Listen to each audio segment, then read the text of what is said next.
Hello, hi, final one. Then you can go and drink some champagne. Thank you. So great to have you here.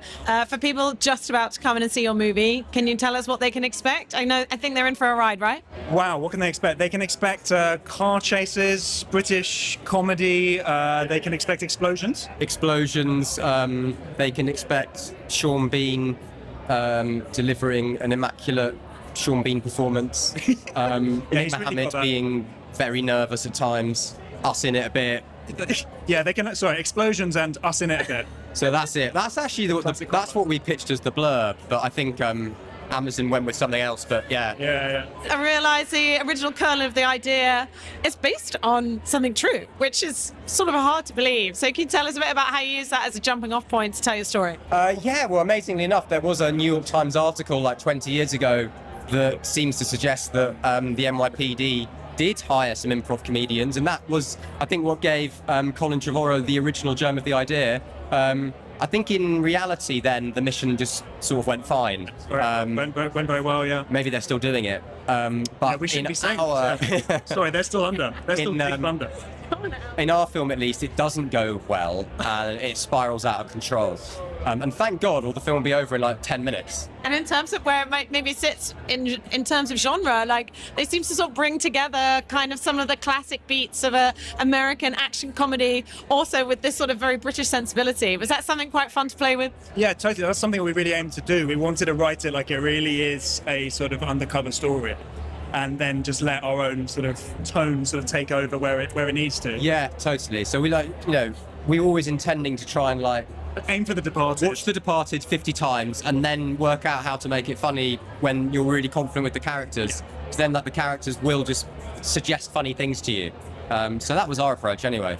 And I guess comedy is one of those things that maybe looks easier than it is in terms of sort of genres of film. What is the secret to making it work? I think keeping your feet still. There's nothing less funny than this sort of thing. Well, you're laughing, so maybe I've been doing it all wrong for years. I did actually do a class today with improv, and we played the yes and game. It's a lot more difficult than it looks. Yes.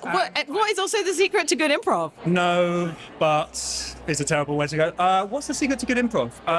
It's the whole point of the film. It's the same things as going undercover. You've got to trust your partner. You've got to commit to your character. You've got to say yes, and you've got to go with it. That's still a process that we're still learning, I think. I think that's the whole point of improv. Those skills you live your whole life. And what a phenomenal cast you put together with Bryce, with Nick, Orlando. What was it like seeing them all bounce off each other on set? It's very, very nice. Sorry, just seeing Colin Trevorrow, the man who made it all happen. The best in the game. The best in the game. Check it out. Right here. There's Tom Kingsley right there. We're all crashing. A little reunion. Yeah. The question was something. What was the question? I was like, what's it like working with A-class talent? And then you just we'll go get them. We won't believe in it. But Colin is a nice guy. It was extraordinary. Yeah, it's funny when you're the writers, you want them to sort of say the lines that you wrote down. But when they're that talented, you want them just to completely do their own thing, and luckily they did a bit of both. We hoped that kind of slightly unlikely combining of those three people would generate a delectable frisson. And I think on day one we were like, oh great, they're really clicking, and this is going to be really, really fun. So I think it worked out really gorgeously, actually. Favourite moment on set, or when you watch it back now that you can't wait for the audience to see? I think my favourite moment off set is when I just said delectable frisson. That was right now. But on set, I think for me, there's one thing I shouldn't say because it's a bit of a reveal. What's a favourite moment on set? I mean, I love that shooting the whole final sequence of the film, where basically everyone in the film is involved in it. We're shooting it through the night, so it's a slightly delirious atmosphere. It was a few days. It's a really complicated sequence involving dozens of people. Everything kicks off. That was extremely fun.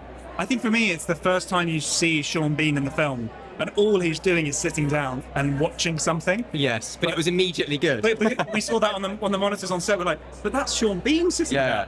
Yeah. Amazing. How do you want people to feel when they come out the cinema tonight? I guess we all need a bit of a laugh, maybe? I'm hoping that people want to see more films like this. Sort of like British, sort of independent spirit comedy films that are made to look as sort of big and fun as this. And being here at the inaugural South by Southwest London, not too shabby. How does it feel being here tonight? Incredibly cool. Big fans from afar of the original incarnation, and it feels extremely exciting to be a part of it being launched over here. Yeah. Amazing. Really enjoyed tonight. Enjoy this moment. Huge congratulations. Thank you.